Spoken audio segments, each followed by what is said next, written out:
Welcome into the SWU Sports Network once again for the spot on the Coaches Show. I'm Cade Crenshaw. Appreciate you joining us once again this week as we're joined today by our women's soccer coach, Corbin Morrell. Coach, how we doing? Doing great. Thanks for having me. Absolutely. Well, Coach, I guess first off, it seems like you guys are getting the wins, but the extra time, it's always good to get the extra Gatorade in. Right, yeah. Through 7 games, 5 overtimes, so we're thinking it's some kind of record, but whatever it takes to get the win. So. What's it like? I mean, you go into so much overtime.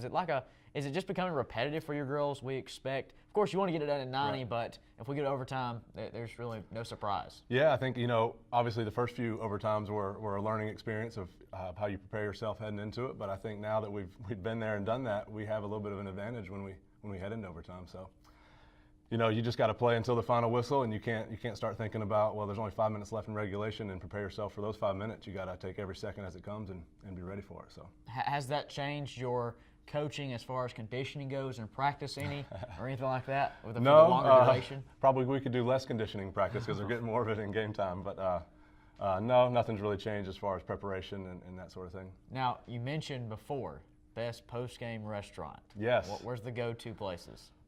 Well, I think one of the best, most of the players like is Chick-fil-A. They do a really good job for us. So always a good one. Always a good one. If it was your choice, would you still choose Chick-fil-A? If it was my choice, probably go someplace with a steak. So maybe like a steakhouse or a Texas Roadhouse per se. Yeah. Well, Coach, kind of take me through this team a little bit. I know Asher Romanowski is doing a great job for you guys. She's getting the ball in the net, and oftentimes either she's winning games or forcing those overtime periods. Yep. She's doing a tremendous job for us up top. Along with Rachel Curtis starting up top with her. They've done a great job passing and connecting with each other. But it all starts, in the back. Starts with our keeper in the back, and then the defense, midfield. It's a full team. We try to play complementary soccer, so we've got to have the defense doing what they're supposed to do, keeping the balls out of the net, and winning possession for us, and kind of building the play from there. And one player you mentioned there was your goalie, Jen Galea. Yes. I mean, she is absolutely doing a tremendous job for you guys. Her save percentage is very high, and she's doing a great job really just being a leader for this team. Yep, sure. And this is her first year being a full-time starter for us, as we just graduated a 3-year starter last year. So she's grown into the role tremendously. Last game we had out was just a phenomenal game for her. I think it was 12 saves. She saved a penalty kick.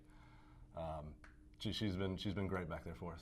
Outside of people we've already mentioned, Jen, Rachel, Ashley, who are some other players on this team? Who are the other girls that are really making this season as special as it is? Yeah, probably one of our center backs, Mia Owens, is a senior.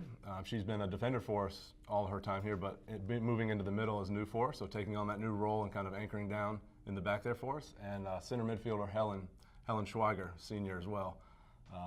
Kind of being the heart and soul of the middle of that field for us and directing and giving us control when we need it and understanding the pace of the game.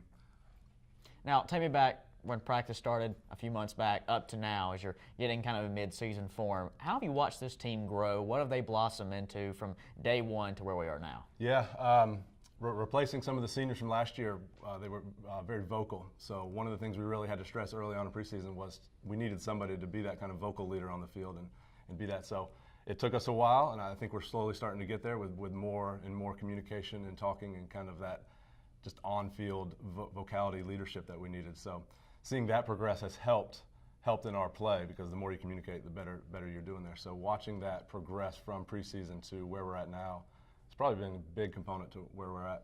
Now, I wasn't there, but I saw it on social media.